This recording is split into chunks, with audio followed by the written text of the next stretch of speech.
इनकी बदबख्तियां आती हैं ना, जो दौलतमंद लोग जलील होते हैं, जो ताकतवर लोग जलील होते हैं, इनको बददुआएं कोई नहीं देता। कान खोल के सुन लो, लोगों की आहें इनका बेड़ा गर्क कर देती हैं। उसको मारते हो जो तुम्हारे धक्का देने के बाद तुम्हें धक्का नहीं दे सकता, उसको धक्का देते हो तो फिर उसकी तरफ से खुदा तुम्हें धक्का देगा, और जब खुदा की तरफ से धक्का लगेगा तो कोई बंदा संभल नहीं सकता। मजलूम और अल्लाह के दरमियान कोई पर्दा नहीं है।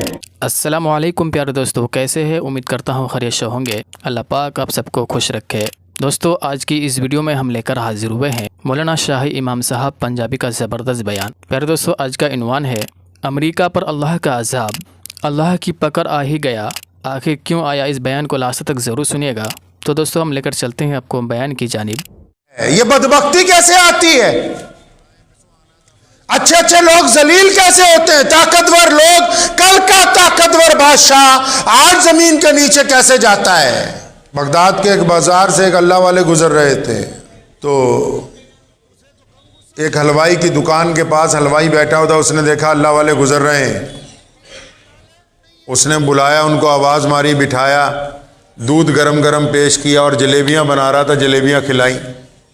अल्लाह का शुक्र अदा किया, उसका भी शुक्रिया अदा किया। चल पड़े बाजार में से, तो बारिश होके हटी थी, कीचड़ बहुत था, लकड़ी की खड़ाएं पहन रखी थी, मौसम बड़ा सुहाना था। बारिश के बाद ठंडी ठंडी हवा चल रही थी।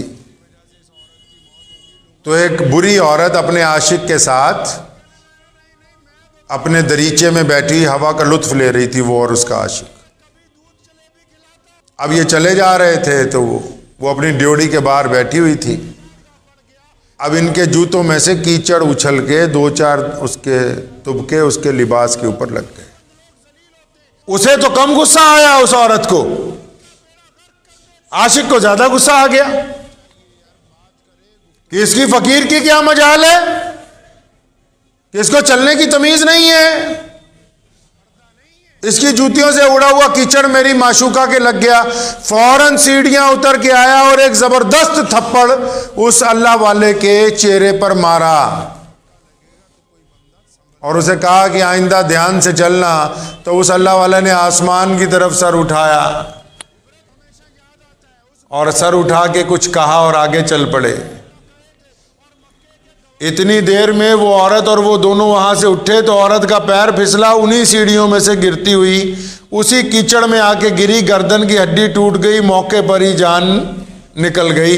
तो पूरे बाजार में शोर मच गया कि ये जो अल्लाह वाला जा रहा है, इसने बद्दुआ दे दी, जिसकी वजह से इस औरत की मौत होगी। लोगों ने उसे घेर लिया, कहने लगे सच सही बता, तूने बद्दुआ दी है? वो कहने लगा नहीं नहीं, मैं बद्दुआ देने वाला कौन होता हूं? मैंने तो आसमान की तरफ अपनी निगाहें उठा के अपने यार को ये कहा था कि तू भी कमाल है, कभी दूध जलेबी खिलाता है, कभी इसी बाजार में थप्पड़ मरवाता है। तो लोगों ने कहा फिर ये बता, ये औरत कैसे मर गई? वो कहने लगा यार, ये तो दो यारों के दरमियान पंगा पड़ गया। इसके यार ने जब मेरे थप्पड़ मारा ना, तो फिर मेरे यार को बर्दाश्त नहीं हुआ कि कोई मेरे यार के थप्पड़ मार दे। ये जिनकी बदबख्तियां आती हैं ना, जो दौलतमंद लोग जलील होते हैं, जो ताकतवर लोग जलील होते हैं, इनको बददुआएं कोई नहीं देता। कान खोल के सुन लो, लोगों की आहें इनका बेड़ा गर्क कर देती हैं। इसीलिए हर नौजवान को चाहिए, हर ताकतवर को चाहिए, हर बड़े को चाहिए कि जब वो किसी गरीब से बात करे, गुफ्तगू करे, तो उसका लबो लहजा उसके दिल को तकलीफ पहुंचाने वाला ना हो। हदीस पाक में आया कि मजलूम और अल्लाह के दरमियान कोई पर्दा नहीं है। खुदा के और मजलूम के दरमियान कोई पर्दा नहीं है। गरीब आदमी जो आपकी बात का जवाब ही नहीं दे सकता, उसको गाली देते हो। जो आपके मारने के पर आपको वापस मार नहीं सकता, उसको मारते हो। जो तुम्हारे धक्का देने के बाद तुम्हें धक्का नहीं दे सकता, उसको धक्का देते हो। तो फिर उसकी तरफ से खुदा तुम्हें धक्का देगा, और जब खुदा की तरफ से धक्का लगेगा तो कोई बंदा संभल नहीं सकता है। दुनिया को देखेंगे ना खुली नजरों से, तो इबरत का मुकाम सामने पड़ा है।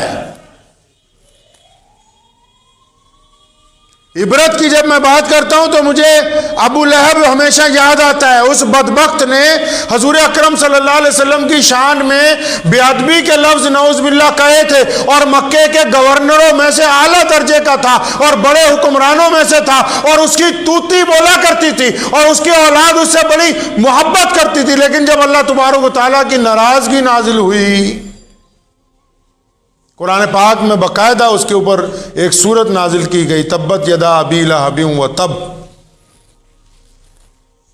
जब अल्लाह की नाराजगी शामिल हुई, ये हालत हो गई कि अपने वक्त के चौधरी के बादशाह के जिस्म में कीड़े पड़ गए।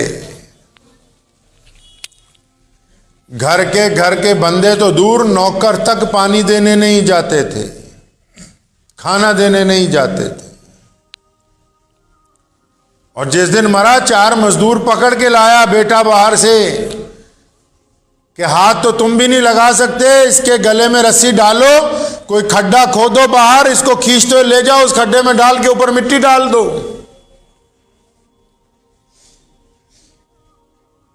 आज भी अगर आप खुली आंखों से देखोगे, अभी नजदीक का एक वाकया, एक साहब ने 2.5 करोड़ रुपए की कोठी खरीदी रहने के लिए रिटायरमेंट के बाद, लेकिन दिमागी तवाजुन खराब हो गया, अपना भी खराब हो गया, बीवी का भी खराब हो गया, बहन साथ में रहती थी उसका भी खराब हो गया, बच्चों का भी खराब हो गया।